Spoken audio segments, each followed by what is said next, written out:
Hey guys, Patricia here. Another day, another beauty talk. Another day, another new Dior makeup try on. Yes, Dior every day because why not?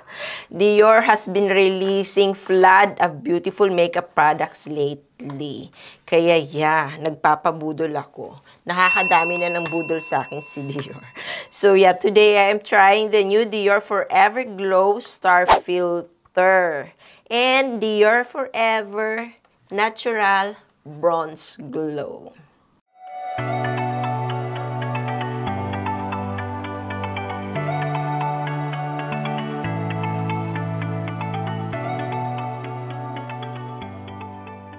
So yeah, if you're interested seeing this in action on my face, just keep on watching. And I will share natural light swatches, of course. Let's start with this Dior Forever Glow Star Filter. So this is how the packaging looks like. Very Dior. Similar siya ng packaging ng foundation nila. This is glass, so very careful ako na hindi ko siya ma-drop because it will break. So this is made in glass and it comes with a pump, which I'm very happy na pump siya, unlike dun sa ginaganon-ganon kasi hygiene. It is very hygienic. Hygienic. So yeah, I will compare this to my favorite Charlotte Tilbury Flawless Filter. Ito talaga the best forever. For how many years? This is my favorite product na pampaglow. So yeah, I will compare this. It's okay. Let's start off with this Forever Star Filter here.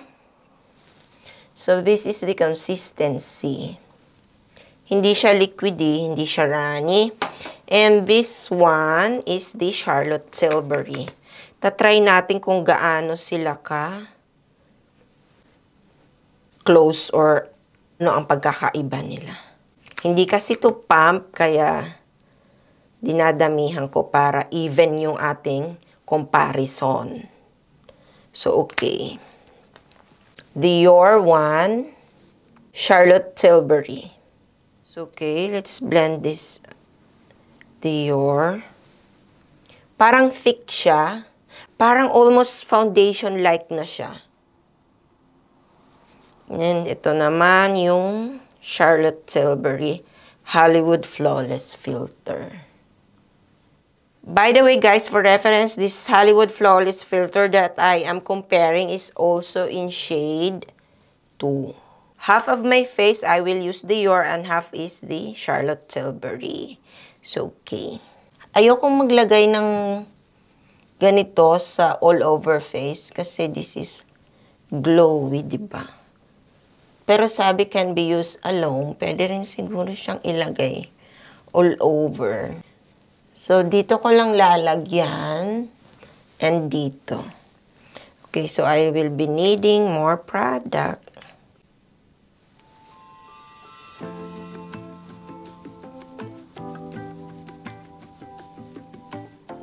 Papantayin ko lang siya.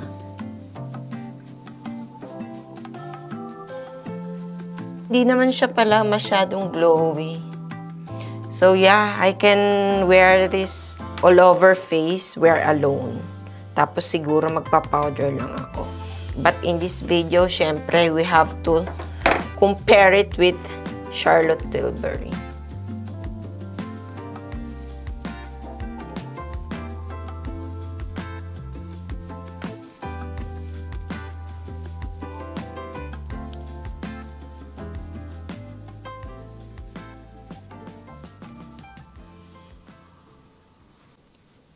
So, now na na-spread ko na sila, parang I don't see difference na. Pareho lang sila, guys. For me, ha, in my opinion, dito sa skin ko ngayon. But this is just first impression, you guys, ha. This is the first time I'm using this. So, ayan. Dior, Charlotte Tilbury. Dior, Charlotte Tilbury.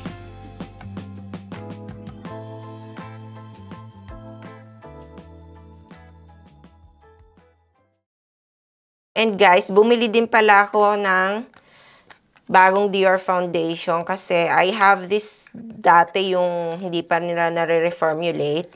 I have this Dior Face and Body Foundation that I love. Pero nung ni-reformulate nila, hindi pa ako nakatry ng bago. So, I also got this which I will be wearing it today for the first time.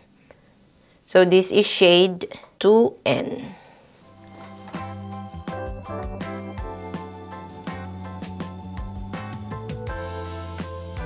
So, okay.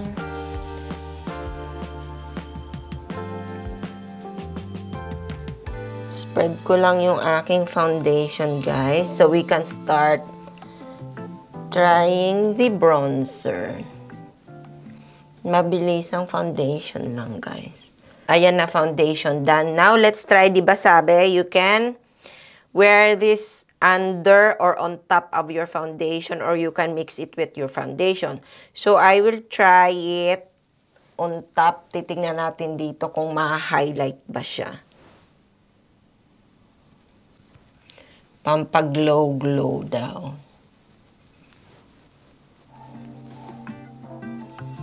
Okay. Meron naman ako nakikitang glow. Nice.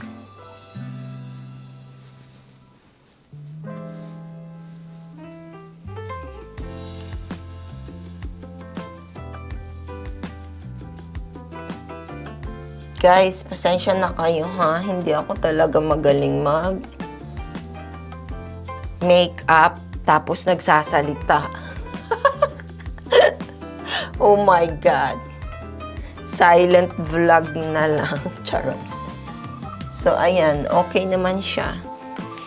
Okay, now let us try the bronzer. Kasi that is the one that I am really excited. Asan na yung bronzer? Nawawalan. Ah, ayun. Oh my God. Okay, this is how it looks like. Dior Forever Natural Bronze Glow.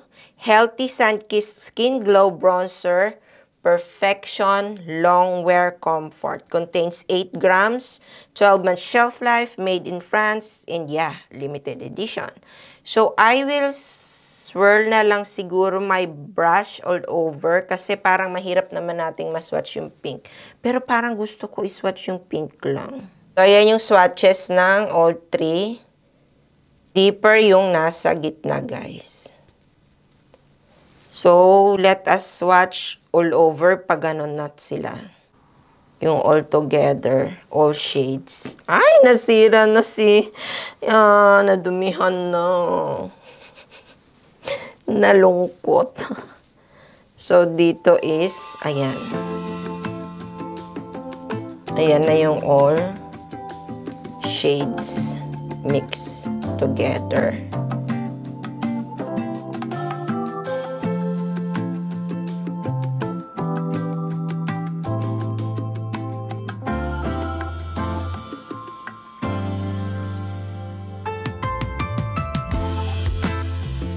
So, I will just swirl my brush all over. The moment of truth. Ay!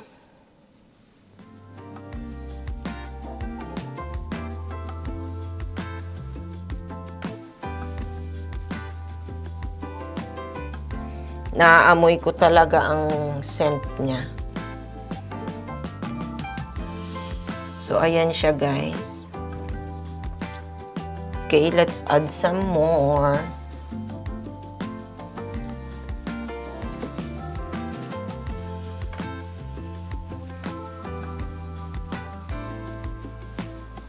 So, this is how it looks like, you guys. Meron nga siyang glow.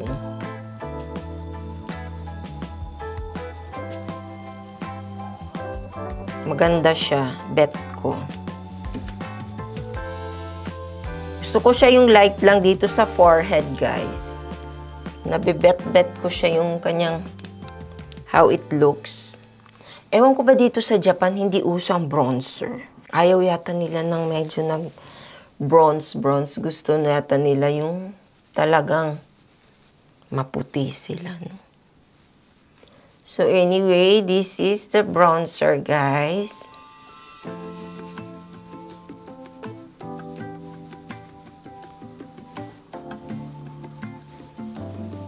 Ay, maganda to. Kinda love this bronzer. Pero if you don't like shimmer bronzer, pwede naman siguro yung dito mo lang, i-touch mo lang yung brush mo dito sa walang shimmer. Yung gitna lang yung may shimmer kasi.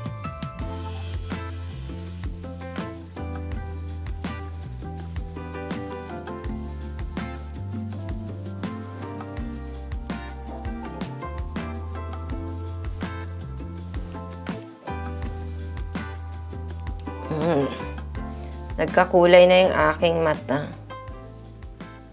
Mukha na akong tao.